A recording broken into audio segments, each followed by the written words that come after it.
The Tories knew it would be bruising, but almost certainly not as bad as this. After all the efforts of Rishi Sunak to reset the narrative in the past couple of weeks, it mattered barely a jot.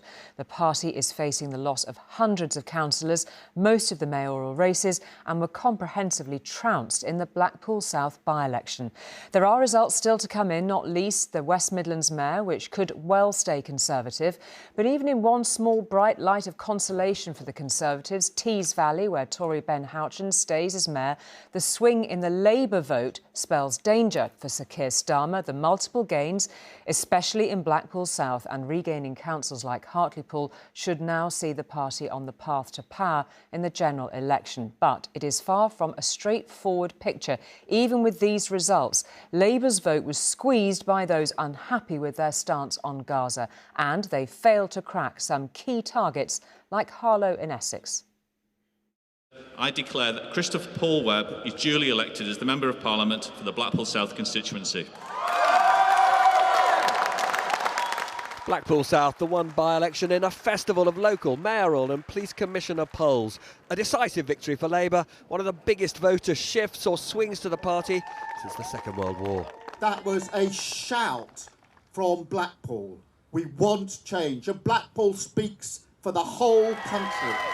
And then, council after council fell to Labour till this.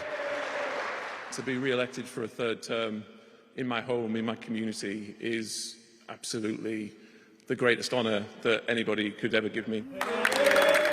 Ben Houchen, the Teesside mayor again, bucking the Tories' terrible national trend. And perhaps it's significant that even in his victory speech, he didn't refer either to his leader, Rishi Sunak, or to his party, and he wasn't wearing a Tory rosette. Though that didn't stop Rishi Sunak trying to bask in Houchen's personal glory. I've got a message for the Labour Party too, because they know that they had to win here in order to win a general election. They know that. They assumed that Tees Valley would just stroll back to them, but it didn't. Yup, local elections do matter. In Lincoln, where Labour retained control. In Redditch, where they won control for the first time since 2018. And in Rushmore, which includes military Aldershot, where Labour was victorious for the first time in history. Some people didn't vote at all because of the situation, but it was quite clear that we were fighting on many fronts. Massive disappointment, you know. I think we've been a victim of the national picture, unfortunately. The Lib Dems' performance was more subdued in early results, though their leader Ed Davey wasn't. But in later results, the Lib Dems caused more headaches for the Tories by taking control of Tunbridge Wells and Dorset. People from around our great country have had enough of this out-of-touch Conservative government. As for reform, wherever it stood, including here in Blackpool South, it hurt the Tories. And its leader, Richard Tice, was unrepentant. We're not standing down for the Tories. You know, we trusted them to do what they promised to do, and they haven't done it. They didn't do Brexit properly. It didn't all go Labour's way. In Harlow, where the party desperately wanted to take control, the Tories clung on by a whisker. But it was Labour's day. In the East Midlands mayoral contest, Labour's Claire Ward beat a well-known local Tory MP, Ben Bradley. And here's David Scaife, victorious as the first ever mayor of York and North Yorkshire, which was painful for the Conservatives because Keir Starmer is here in the Prime Minister's constituency with the first ever mayor for York and North Yorkshire. So is it now a done deal that Keir Starmer will be our next Prime Minister? Well, I'm always humble in this, and I recognise we've got to earn every vote, and we go into that general election understanding that. Should we do a selfie now? There's probably still 6 months till the big vote, but the ever so humble Labour leader knows the keys to 10 Downing Street are now his to lose. Robert Peston, News at 10. Well, this was, of course, the last major electoral test for the parties ahead of a general election. And while we can't discount the importance of local issues in how people cast their votes, of course, there is a lot the results can tell us. And this is what Anushka has spent the whole day looking at for us. Anushka, take it away. OK, so we've got the results from 100 out of 107 councils, so we can see where we're at. The Tories were defending just under 1,000 seats, and they have lost 433 councillors. Pretty bad, although not that worst case, 500 plus. The Lib Dems are up just under 100. Labour's 169 gains, a bit less than we expected, and perhaps linked to the big gains for the Greens and for a lot of independents, some of it linked to a backlash for Labour over Gaza. Reform have only picked up 2 councillors, but you can see their impact in the Blackpool South by-election. This was the result there in 2019, a solid win for the Tories. But now they are a distant second. Now, believe it or not, Rishi Sunak is actually relieved not to be third, but you can see Reform UK snapping at his heels. But the swing to Labour was huge. If that happens nationally, Keir Starmer will have a huge majority. And the Labour leader is celebrating taking control of those councils too, Hartlepool in the Red Wall, but also Redditch, Thurrock and even Rushmore, where even Tony Blair didn't win. Labour did fall just short in Harlow, but overall, Conservatives were waking up this morning to tough headlines that set their MPs' WhatsApp groups alight. In a message leaked to me, MP Sally Ann Hart warned rebellious colleagues, I'm going to read out the clean version, this is absolutely not over yet, folks. We need to shut up and pull behind Rishi Sunak.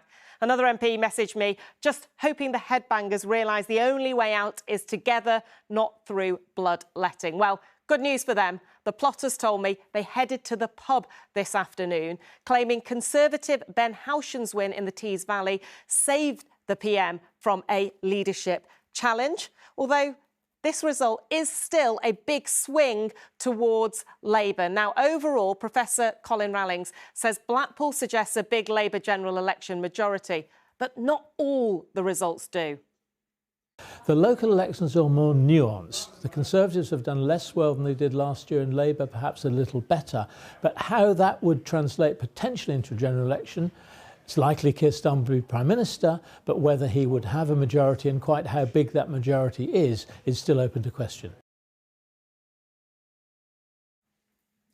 Now, experts are saying the locals suggest, oh, that's the Ben Haushan swing, that they suggest a 9-point Labour lead nationally, which, based on data from 2019, does suggest Labour could fall short of a majority. But interestingly, sources tell me that because of progress in Scotland and with voters in marginal seats, Labour's own data has led their director of campaigns to believe they could win a majority with just a 6-point lead, while Tory sources tell me their data points to just 5 points needed to get Starmer into Downing Street with a majority. But, Julie, we're going to need an actual general election to prove that. Fancy that, Anushka. Thank you for taking us through all of those figures, and we'll be carrying on looking at them, of course, in the coming days as more results come in. And if, as Anushka says, Labour need a lower share of the vote than expected, that might be critical when it comes to that general election. But because behind the headline victories today, there is some cause for concern. There's the party's policy on Gaza, for starters, which is blamed for turning away some Muslim voters, and the general dissatisfaction with Westminster. Some of the voters Carl spoke to said they were equally unimpressed with both main parties. They could well prove tricky obstacles on Labour's road to victory. It hasn't all gone Labour's way today. In Dudley this evening, they tied with the Tories, narrowly missing out on winning control of the council.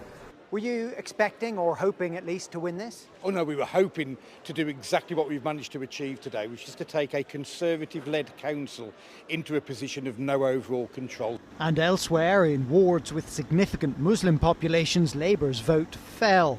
They actually lost both Oldham and Kirklees councils, amid suggestions that the party's position on Gaza may have cost them votes.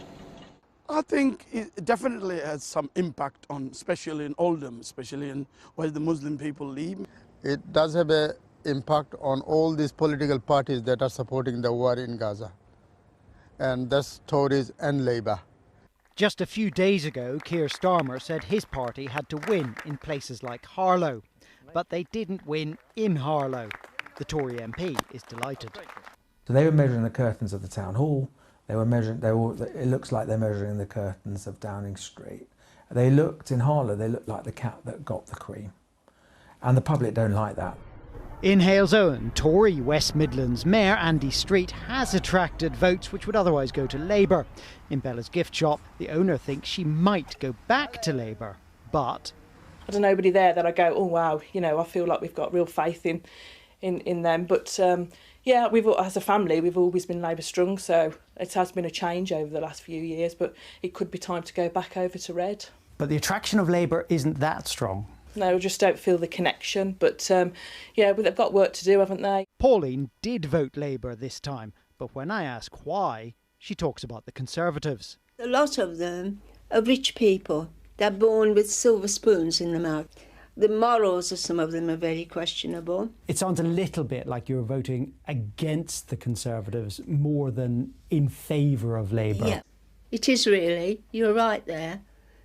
Across swathes of the north of England and the Midlands, Labour did win today, but there is still a question over the firmness of the foundations of their new red wall. Carl Dinnan, News at 10, Dudley. Well, it's not just Labour's performance that'll be panicking Conservative strategists tonight. If Reform UK repeat the squeeze on their vote in the general election, the Tories could be in dire straits indeed. The former Brexit party took a wedge of votes in Blackpool. A big question now, of course, is if Nigel Farage comes back to lead it. They're targeting towns and cities like Blackpool, where for so many promises of levelling up feel like a distant memory. Labour are riding high in Blackpool, celebrating a huge swing from blue to red to regain control in this part of Lancashire. On the town's Golden Mile, arcade manager Mark is one of those who switched his vote. He was a Boris Johnson fan, but has no trust in Rishi Sunak and wants a new direction. There's a lot gone on, a lot of scandal gone on, and I just feel we just need a fresh change. And you think Labour is that fresh change? Labour's the answer, yeah. I think it's the working class. I think they deserve to be back in. I declare that Christopher Paul Webb is duly elected as the Member of Parliament for the Blackpool South constituency. And it was a very good night indeed for Labour. I'm Blackpool born and bred, and I'll tackle the issues that matter to them. The people are fed up in Blackpool, they want change, and that's what they voted for tonight. While Reform UK came within a whisker of beating the Conservatives. What do you think the appeal of Reform UK is here in Blackpool? I think it's common sense politics. They've got fed up of politicians making false promises. Mark Butcher is well known here, founding a soup kitchen in the town. He believes reform speaks for real people, not the establishment. It's crumbling, the town is falling apart in certain areas. We need infrastructure, we need jobs, we need all year round jobs, and to do that we need investment in Blackpool South. Turnout here was low at just 32%, and in some ways this is a town that's turning away from politics altogether. Blackpool has some of the most deprived wards in the UK, levels of poverty are rising, and there have also been a series of scandals involving Conservative MPs in the region. Trust in the main political parties is at a record low. The boss of Blackpool's famous Pleasure Beach told me politics needs to be less London-centric to cut through in places like this. There is a big north-south divide, there always has been, but we've got to get past that. We've really got to understand that Great Britain is one country. We have to move together to succeed, because at this moment we're pedalling backwards very rapidly, and it's not good for any of us. Now, Conservatives in other northern seats will be looking at this result closely with a growing sense of panic. Sarah Corker, News at 10 in Blackpool. Anne Roberts here to sum up everything we've seen tonight and maybe just to anticipate a little bit of the weekend. There's lots to talk about. I mean, truly dreadful results for the Conservatives, but Sunak holds on tonight. Yeah, I mean, it is sort of extraordinary because if you cut through the noise, you know, there wasn't absolutely perfect for Labour, losing some votes because of Muslim opposition to Keir's perceived position on Gaza. It was a terrible performance by the Tories, one of its worst for about 40 years. But the extraordinary thing is it could have been worse because of the personal popularity of Ben Houchen, a local man in Tees Valley. He won, and that was all Rishi Sunak really needed to see off the rebels. I mean, it is slightly hilarious. You heard from Anushka, the rebels, telling her that they'd gone down the pub. They seem to have told pretty much every newspaper it's a headline all over the place tonight. Down the pub. Anyway, the line from the rebels is they've gone down the pub, Sunak survives, which means, as I said earlier on today, I think we're heading for a general election on his preferred date, middle of November, November the 14th, probably. OK, and what about Labour then? Because it wasn't straightforward, as you've just alluded to, and as we've been reporting there, we've also been hearing from voices which suggest, hasn't quite sort of sealed that deal in the heart and minds way that some might wish to see. Where does that leave him in terms of his strategy over the coming weeks and months? Well, look, no one thinks he's ever going to have that Tony Blair stardust that the creator of New Labour had in 96 and 97, leading to that landslide. But, even as Anushka said, on the basis of the equivalent vote share in a national general election that these local elections throw up, it looks to me, having run the data, that they are heading for a majority, possibly a significant majority. They obviously can't be complacent.